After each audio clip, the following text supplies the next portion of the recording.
Ndara. Coba to lamun kowe nyawang kalawan kadangku Kang Mas Wiratno. Nggih. Pawongane wis bagus. Gagal lan pideksa. Nggih. Sarwarus nggih Ndara nggih. Mula supaya atiku lamun aku besok kawengku dene salah sawijine kabeh. Nggih. Aku pengen banget jelas koyo dene Kang Mas Wiratno. Kados Den Mas Wiratno ya. Nang apa bisa kelakon yo. Bisa kasih mbak dan dia juga. Ayo sapa sing gelem nyangoni iki? Sing gelem nyangoni iki ayo. Ayo, Bu, Pak, sing gelem nyangoni iki. Aku harus didol. Angger ana wong metu disangoni iki mang metu ya disangoni 300, aku sithik-sithik untuk 50 iki metune ndak disangoni. Alah nek karo ndake tre bojone ngene mbok sangoni dibaro Bu duwike Bu. Ora emang wedok-wedok biasane seneng pikir aku nek sangoni Bu. Yo ora disangoni wong aku wong lanang. Iya ya. Kudu karo kowe iki wong wadon. Disangane nek wong kalon kok akeh. Ya Allah, ya Allah. Nggih, nggih. Sing kadangku rawuh. Nggih. Ayo nduk. Kang Mas Wiratno yo. Diajeng Sri Wuning. Jan kok ngendika badhe kelakon utawi kelampah. Wendinipun kados pundi Kang? Ngertenono diajeng. Kowe lan aku lamun ing disuke kelakon sandingan mestine wae bisa. Nggih mboten saged jalaran sampun cetha. Jan menika kandhang kula piyambak. Iki ana perkara sing kudu kok ngerteni. Kawis menapa Kang? Tak jaluk lawan kowe. Sakwise kowe mangerteni sapa sejatine Sri Wuning. Kudu bisa lila lan legowo nampa kasingatan biasa. Kok damel tratapan napa? Diajeng Sri Wuning. Kados pundi Kang? Nalika Praja Majapahit isih kencar-kencar pindho gayuh Kencana Rukmi. Dipun asta Sang Juwita Ratu Kencana Wungu. Babak anglayoni diajeng. Ana mbalelane adipati saka Kadipaten Blambangan. Ya kuwi Wurubisma Minak Jingga. Perang campuh dumadi. Sentana Punggawa Praja lan prajurit ana ing Praja Majapahit. Padha kapracondang salang tunjang. Sak temah Sang Juwita Ratu Kencana ngutus saka guru dik-adike ana ing Praja Majapahit ya kuwi Eyang Ranggalawe. Eyang Ranggalawe kelakon maju ana ing Naranggana. Kadherekake abdi kinasih ya kuwi Wangsapati. Jinipun Kang. Ora ngerti sangkan paraning dumadi diajeng. Sak temah Wangsapati kena sanjatane musuh. Kang aran panah Naracabala. Kuwi panah siji lamun dijemparingke dadi 1000 cacahe. Wangsapati sadurunge tumekaning pati titip weling kelawan Eyang Ranggalawe. Mergo apa diajeng? Mergo anak Wangsapati lagi wae ndarbeni sepuh. Lamun leeng ponang bayi ing bisuke bisa nempel kamukten ana ing Kadipaten Tuban Malakapara. Dina iki wis ngancik remaja putri kang aran Sri Wuning. Minipun menika kok jebles kalian Pancen sliramu diajeng Sri Wuning. kula piyambak.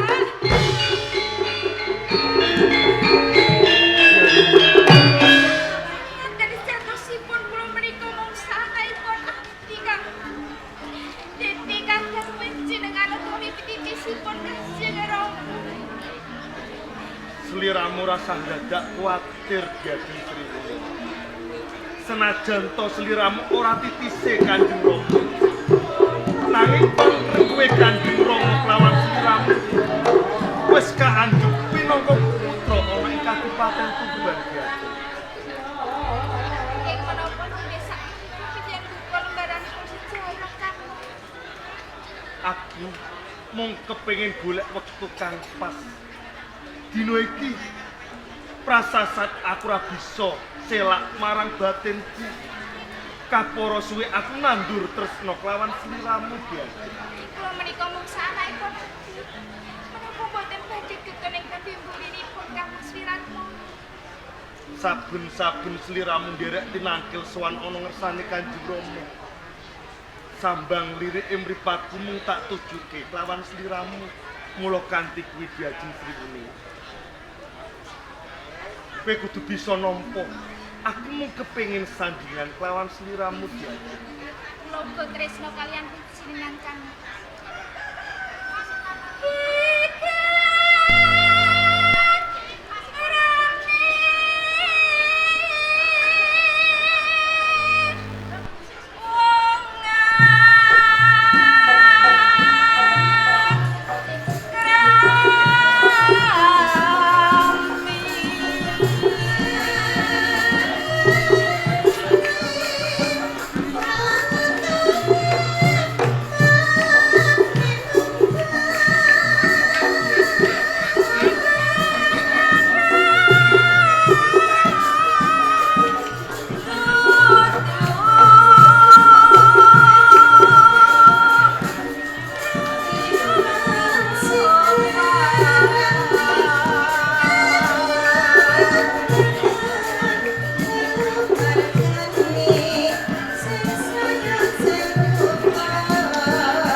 Diajeng Sriwuni. Kang Mas Wiratmoyo.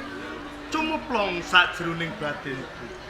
Sakwise aku kabungi, lamun sliramu uga tresna lair tumusing batin kelawan pun Kakang.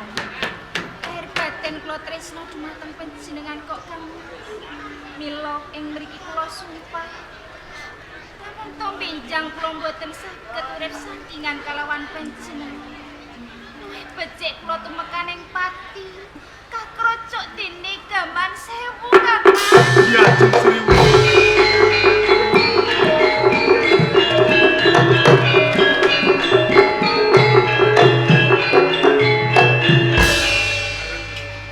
Sineksenan bumi lan langit. Lamun Wiratmaya ing bisuke ora kelakon sandingan kelawan Diajeng Sriwuni. Luwih becik tumekaning pati. Kakroyok perjurit sewu cacahe Diajeng.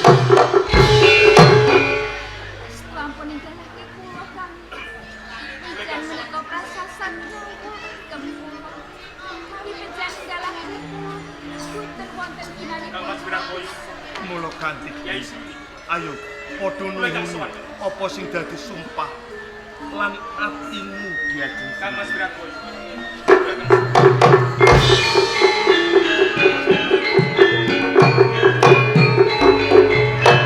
Yai Sadara. Kene. Monggo katuran.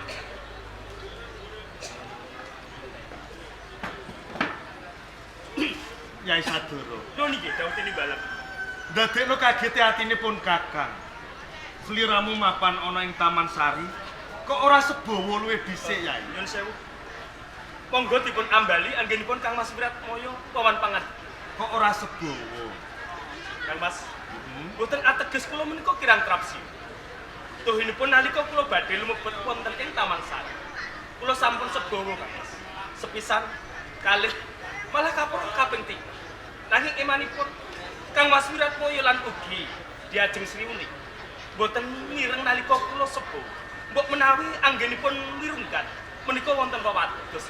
Yen kaya ngono sliramu sawetara suwe wis mapan ana ing Taman Sari. Tenanipun nembe sautawis kula mapan wonten ing Taman Sari.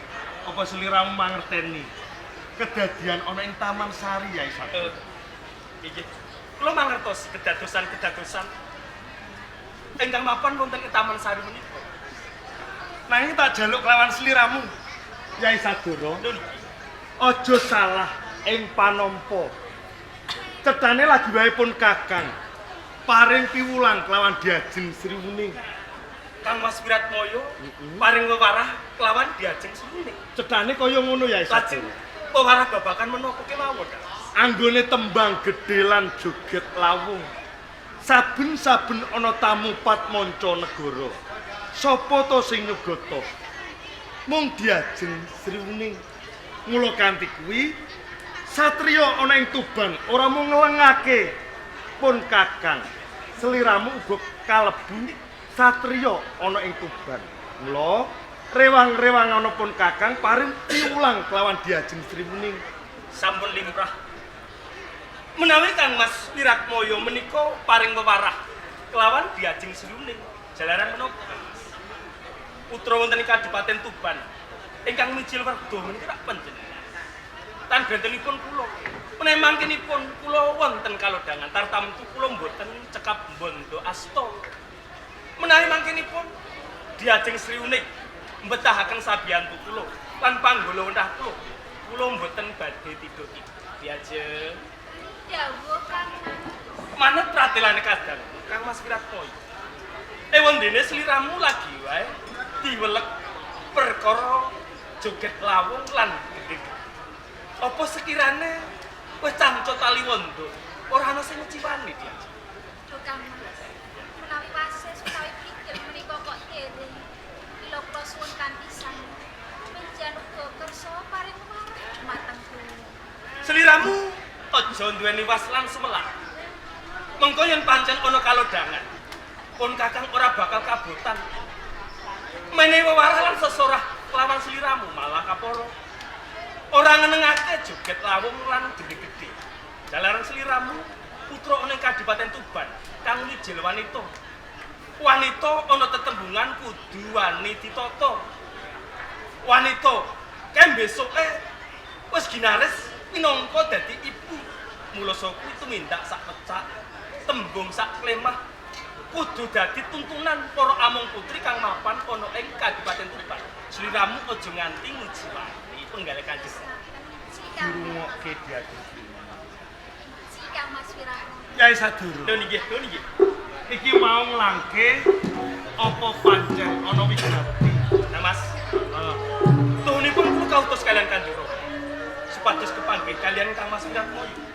Wigatosipun pedal menika iki Kanjeng Rama putusan kalian kula supados Kang Mas Wiratmaya kapurih sowan wonten ing ngersani Kanjeng Rama menawi wonten bab ingkang badhe kula nandharaken. Yen kaya ngono Yai Saduro, aturmu bisa tak tampa.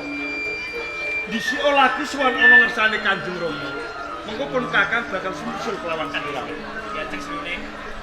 Sliramu cukup katrem ana ing Taman Sari, jalaran kang kapiji sowan ngabiyantara ning ngersane Kanjeng Rama ora ana liya kadang sepuh Kang Mas Wiratmaya. Yen pancen sliramu besok pengen sowan ana ing ngersane Kanjeng Rama bakal tak kanthi lamun ana kadang. Nah Mas, kula rantos wonten ing pendhap. Sing hati-hati Yai Saduro. Pangestri. Diajeng Sriwuning. Mas Wiratmaya. Pun Kakang njaluk pamit sawetara pun Kakang bakal sowan ana ngersane Kanjeng Rama.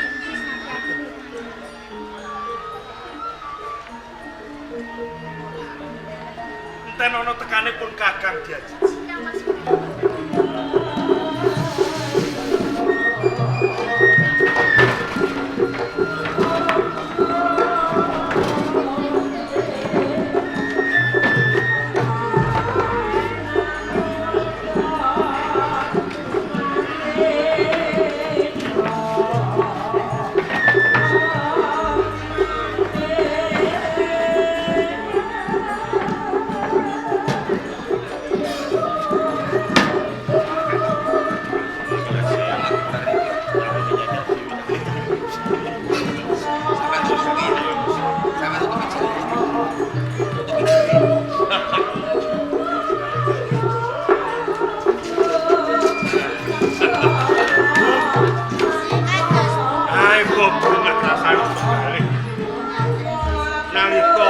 kahanan padha pepakan dening pendopo.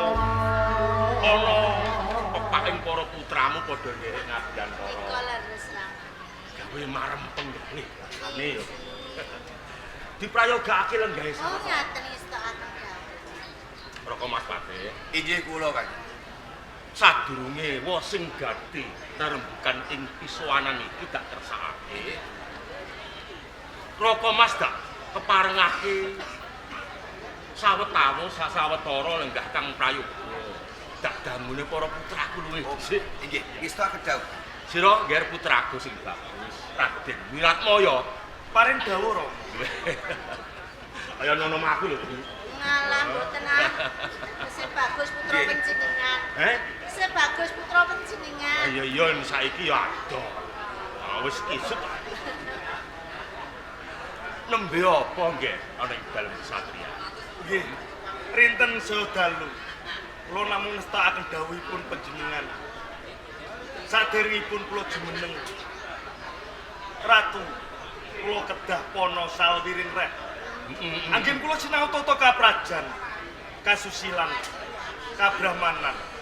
Sedaya kala wau mboten wonten ingkang nguciwani Rama. Kaya mangkono ya. Lan inggih. Iya. Anggonmu cecawis sadurunge Kabupaten Tuban ing mengkone gumantung marang kawicaksanan. Eba prayogane sawiring rek. Sira wis buntas. Dadi mengko yen sira wis jumeneng adipati ora bakal bingung lan gawe cuaning lan rekasaning para kawula. Mekaten Rama. Dikepenakake lenggahe ya. Nestakaken dawuh. Putraku Sadara. Tinimbalan Rama. Padha becik sowanmu. Pikantuk berkah pangestunipun Kanjeng Rama. Marak sowan kula wonten ing pendhapi agung Tuban datang nemai rupi. Namung sembah kula katur wonten andhap amehan dalem. Rama tampa pangestuning Rama sira tampani. Sangeteng pamundi mungkin dadosaken jimat paripik. Ibu sembah kula katur. Ibu Bu, sembah kula katur. putramu ngaturke bekti kae lho, Bu. Wis dak tampa ora lewat puja pangestunipun ibu wae enggal ditampani nggih. Sangeteng pamundi mungkin dadosaken jiji. Putra kula menika bagus-bagus iki Rama. Lah iya. Ha mergo nurun ramane to. Ah mboten saged yen nurun kalian kula kok panjenengan iku. Lanjut sewu. Adaanipun menawi piyantun kakung utawi putra kakung menika sairit kalih ramanipun. Ah ya ora Kang iso. benten kalian putri utawi yoga wanita. Adaanipun menika sairit kalih Kanjeng Ibu. Ah ya ora bisa yen Yen sliramu iki sairip karo iki lho Kakang Patih. Lho kepala. Mangkene Bapak. Lah iya aku dhewe Oh niku sairip kalian Kang Garwa niku kados. Lah wis mau diaturi sembah karo Nggih. putrane Oh, niku nglamun ae sing dilirik mrono ae. Niki napa? Aku ya cemburu to. Kula ke cemburu. Sampeyan iku kok saged wis sepuh. Jenengan niku kok aneh-aneh. Mbok menawi wonten ing kadipun penggalih. Gojek sawetara kanggo ngregengake suwasana. Kados mekaten. Ngrumaketake kakeluargan ing Kabupaten Tuban. Ya kaya ngono. Sawising padha prayoga lan padha becik anggone padha lungguh. Wa sing gati Raka Mas Pati. Kaya ing padatan. Lumaku ning pamerintahan lan kahananing para kawula. Aku pengen mangerteni kepiye apa ana babak kang wigati dirembuk sajroning pisowanan iki. Kula badhe matur menelepat kula ngagungi samudra. Ora dadi apa.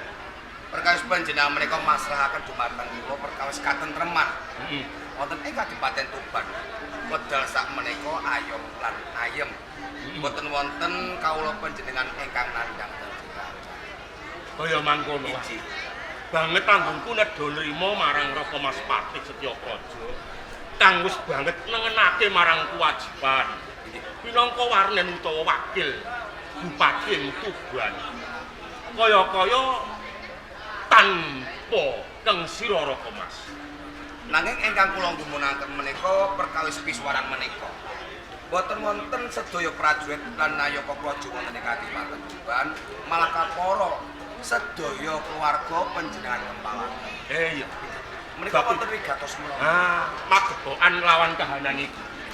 Gini ya para nayaka praja dak timbali supaya padha makumpul ana ing pendopo. ewadine para prajurit nindakake jejaga. Jalaran ana wigati kang bakal dak rembug marang kabeh keluarga lan Raka Mas Patih Setyapraja. Sambung lawan ature putraku Simiratmaya. Yen dheweke wis buntas sawiring teh anggone nyiraoni olah tata kaprajan. Tata kabrahmanan lan samubarang kang dibutuhake sawayah-wayah Tuban butuhake pangayoman. Niatku bakal mbiwarakake kepengin ngenomake praja. Jalaran ngelingi wis paku iki wis lungse. Diibaratake srengenge wis manglung-manglon, cedhak marang angslupe wis adep marang klethek. Nah, kanggo ngawekane dimen Tuban ora kumplang jinaga payung pengayomane kanthi becik. Aku ngersakake bakal miji putraku bakal dak singkakake pinangka adipati Lintir Kawibawanku. Perkawis menika panjenengan menika ngempalaken sedaya keluarga, panjenengan menika ajeng ngenangke praja. Ingkang kapanjenengan piji menika putra panjenengan Den Mas Wiratmaya. Ah mula iku aku njaluk tetimbanganing Raka Mas, ibune lan putraku si Sadara. Kepiye upama Kadipaten Tuban kawibawane dak lintirake marang putraku si Wiratmaya. Niki yen pamanggih kula lintiring kawibawan wonten ing Kadipaten Tuban panjenengan lintiraken kaliyan putra panjenengan Den Mas Wiratmaya. Menika pas lan trep sangat awet menapa? Den Mas Wiratmaya menika sampun buntas saking reh napa kemawon. Yen mangkinipun jumeneng Adipati wonten ing Kadipaten Tuban menika saged ngayomi lan ngayomi sedaya kawula wonten ing Kadipaten Tuban. Kaya ngono ya, sarujuk. Sadara, yen Kang Masmu Rama sengkakake pinangka adipati nglintir kawibawaning Rama, apa sira ora runtik meri penggalih ya? Rama. Ampun klentuk penampi. Menawi ingkang kapiji lenggah pinangka adipati wonten Kadipaten Tuban. Benjangipun kadang kula Kang Mas Wiratmaya. Kula jumuruk, kula sajuk sanget sak glugute kolang kaling rekmo binati sewu kekasan. Mboten wonten seratanipun.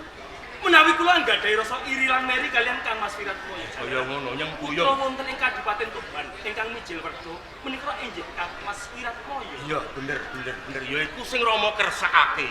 Panyengkuyungmu marang Kang Masmu iku tanpa bedane sira wis nuduhake tanggung jawab ngayomi Kadipaten lan karahayaning para kawula dimen urip sajroning katentreman. Leres menawi benjang Kadipaten Tuban wonten salah satunggalipun pawon ingkang ngungkih-ngungkih kula mboten cekap bondo asta tartamtu kula badhe cancut tali wanda. Kaya mangkono. Ya nggih.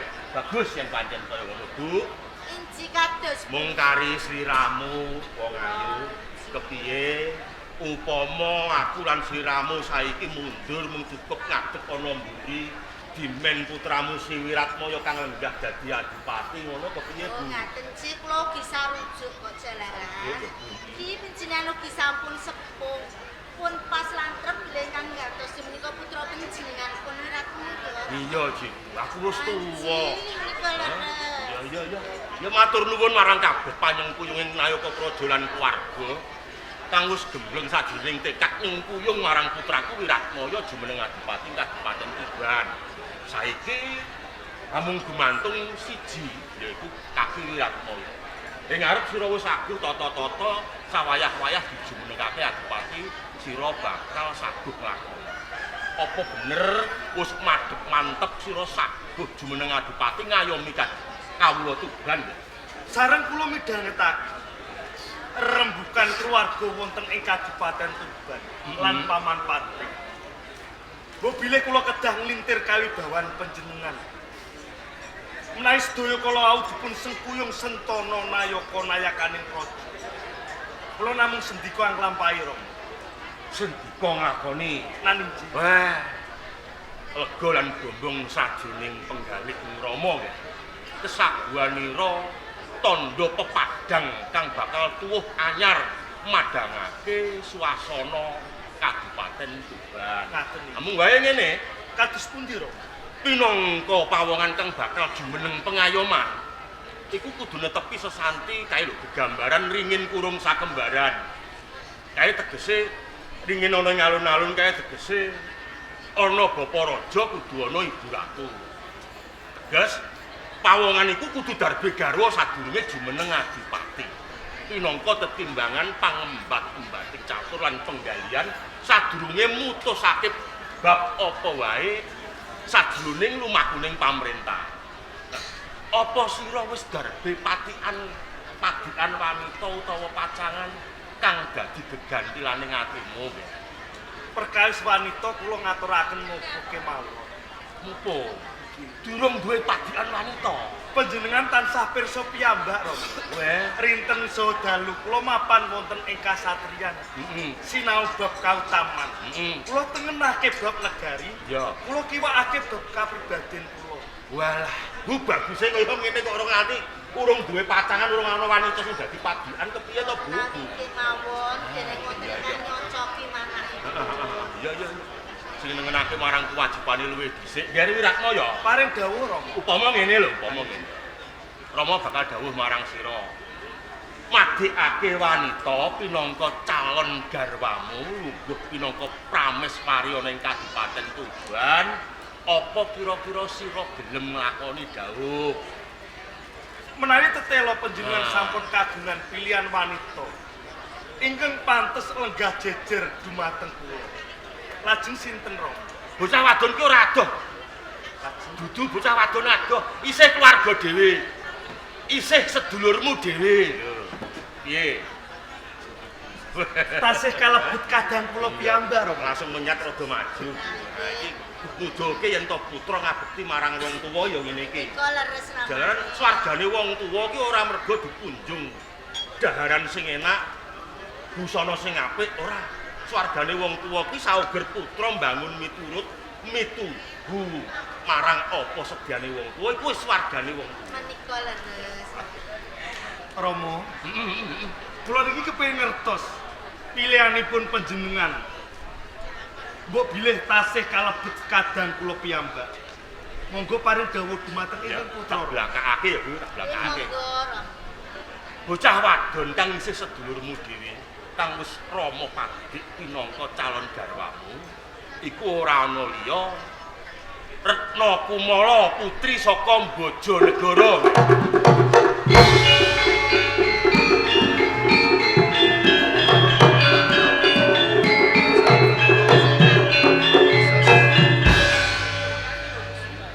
Retna ya Nanji kula Rama.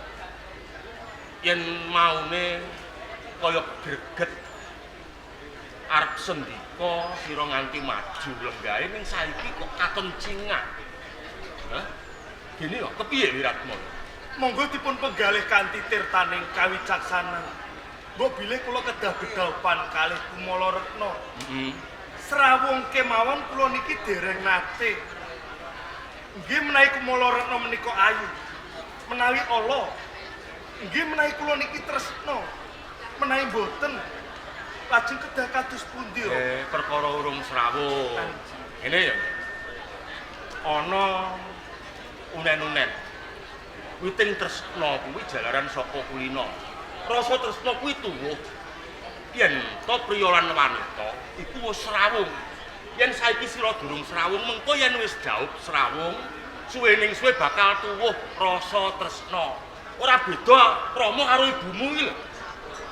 Dijodhokake mbiyen ya ora weruh kaya ngapa praupane ibumu.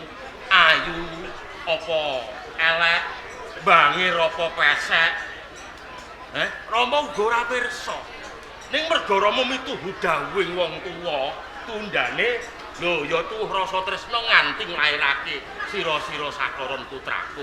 Ya ngono to, Bu? Nggih pun aku manut kalebet. Urung kenal sadurunge, ning tundane ya iso dadi bebranan putra. Panjenengan nggih ngaten. Ning putra pangoyoman menika nggih ayu. Ayu. Lha kok panjenengan mastane nggih nek mboten ayu. Nggih ayu. Ayunipun putri saka Bojonegoro niku Kumala Retna.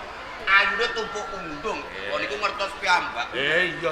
Dadi sumelangmu ki perkara ya yen ayu. Lah ngene iku napa? Yen ora ayu, ngono Niku ta. lumatosaken. Lho, wong isih sedulurmu dhewe kok. Putra wong ayu manuk mboten ayu nggih ta.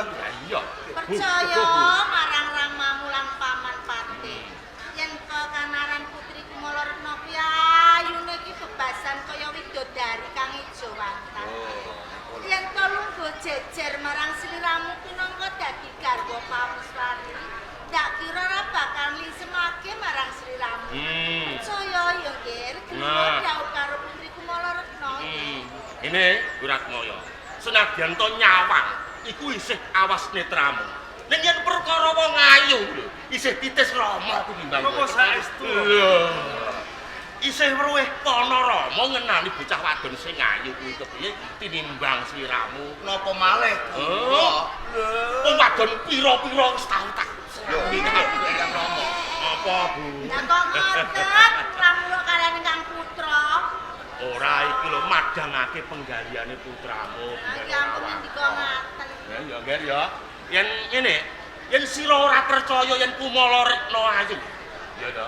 Ya lho takono kadangmu si Sadara. Sadara. Nggih. Iku lho ana Kang Masmu Sumelang Penggalihe kok gek calon kang mbokmu si Dewi Retna Kumala kuwi ora. Coba matur, si Kumala Retna kuwi lak ayu ya Sadara. Duka. Lho. Piye to sik kurang cetha menawa leh. Nggih, dawuh. Sadara. Dawuh. Dak ambali sepisan meneh dimirengake calon kang mbokmu Retna Kumala putri Bojonegoro kuwi lak ayu ya Sadara. Duka. Lho. Ya wis. Cukup. Ora rembukan karo kowe sik. Ah, Kumala Retna menika ayu. Menggahipun panjenengan ibu lan paman pati. Nanging diring kinantenan ayu menggahipun kula Rama. gene ya kaya ngono. Saged dipun wastani ayu menika mapanipun wonten ing ati. Wingko katon kencana menawi ati tresna. Kencana katon wingko menawi ati mboten tresna. Mila kanthi menika Rama. Kula suwun kanthi sanget dumateng panjenengan. Ampun meksa dumateng batos kula kedah dedhaupan kali Kumala Retna. Ngono. Dadi cetane sira ora sagu. Pangapunten ing kathah kula mboten saged anglampahi Rama. Yen Wiratmaya. Naninjih kula. Mbok menawa saka buntas mbonmu sinau kaweruh sawiring rek. Wis rumangsa wasis pinter nganti wong tuwa dawuh sepisan. Sira malah tutur marang Rama mung ngenani calon garwa. Wiratmaya. Yen sira rumangsa luwih bisa tanpa wong tuwa. Nemtokake dalan uripmu dhewe ora mawas sira iku putraning bupati kang gegayutan marang kautaman, marang kesaguhan, nindakake kewajiban. Tegese kudu ngiwakake sifat pribadi. Ning katone sira wis nemokake dalan dhewe, ya. Rama ora bisa meksa rasamu. Yen ukuran tresnamu saka ati ora magepokan lawan kahyuananing kawula sakadipaten Tuban, ya ora iso meksa. Ning ngene ya. Perkara dedhaupanmu lawan Kadang Retna Kumala iku wis dadi rembug kang gumathok kepara dina kencinging dedhaupan wis ditemtokake. Yen nganti ana wurunge tan wurunga Rama sakwarga Kadipaten Tuban sing bakal nampa wirang. Ning ora apa-apa. Ora apa-apa. Upama ta wirang wis dadi bobot timbang merga Rama tumindak nglancangi saka kekarepanmu. Ning ngene, dadi wong tuwa rasane ora kaya yen to diwaneni marang putrane. Dadi, Bu, saka Mas Patih Nggih. lan sira saku. Rama wis tuwa. Sedhela mengkas tan wurunga bakal sowan ana pangayunaning Gusti netepi timbalan. Gus Rama ora selawase bisa nunggoni kowe kabeh. Rama bakal tumekaning pati. Siji, Kang Rama kersakake. Lamun to Rama besok wis tumekaning pati, Bu Sadura sira Raka Maspati. Kena ngaturake puji donga lan ngirim tembang ana pusarane ingsun. Ning kowe Wiratmaya, aja pisan-pisan kowe ngancikake dlamakan ana kuburaning Rama. Kula suwun kanthi sanget dumateng panjenengan Rama. Monggo dipun jabel sedaya pangandika panjenengan. Panjenengan kedah emut Wiratmaya sinten? Minangka putra panjenengan piyambak nanging ing menapa panjenengan paring pangandika kados ngaten. Panjenengan pinangka jimat pepundhen kula. Menawi boten wonten panjenengan tartamtu, boten wonten kula gesang wonten ing jagatipun. Mila kanthi menika Rama, monggo dipun jabel sedaya pangandika panjenengan. Apa gunane? Apa gunane nggonmu teka ana pusaraku lamun to Rama wis ora ana? Mung ngatur donga kang sipate donga lamis samudana. Mergo sadurunge atimu wis wani mancahi dawuhe wong tuwa. Apa gondo arming tembang sing bakal mbok siram, mbok sebar ning kuburaning Rama iku bisa gawe lega penggaling Rama ora? Sukmaku ora bakal bisa tentrem menengko. Rumaos ronto-ronto wonten salebetipun manah. Saksampunipun panjenengan paring pangandika kados ngaten.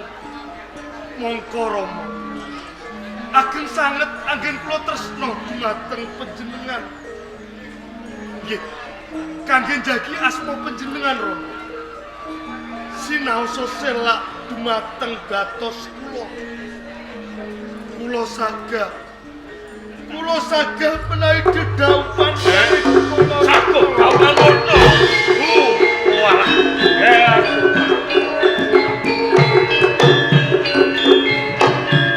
Ngono. Hah? Tak yo ngono to, Gen Wiratmaya. Hah? Aja gawe gempung penggaling Rama. ngaten Rama. Arep matur saguh kaya dadak bantah sing semono dawane. Mugi kemawon Rama dalah ibu pinangka dados pasiksen.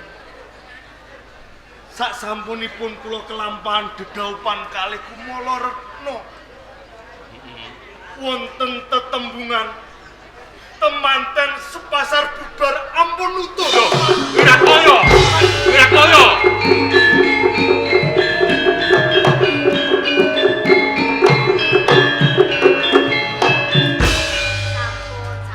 Boten sisa dipun penggalih. Pramu katone iya sendika ning ngancame Ning nyatanipun nak sampun sagah.